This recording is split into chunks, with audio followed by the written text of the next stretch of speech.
What's up, guys, and welcome back to Book of Entertainment. So, Duduzile Zuma's problems at the court, they are mounting like one on top of the other. So, the state, has recovered some tweets, that she deleted in July 2021, when those riots broke out. So, Duduzile Zuma made several tweets, that are said to have incited violence back in 2021, and those tweets she deleted them, and she somehow thought that those messages were long gone. But whatever you do, whatever you write, whatever you say, it will always come to light, and the state has recovered those tweets.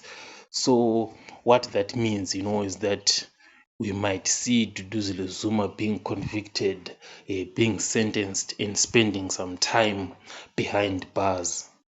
So this is obviously a sad moment for MK members, because they might not have a successor to MK party, but obviously Nhlangulo Ndlela is there to be taking over. I'll catch you guys on the next one.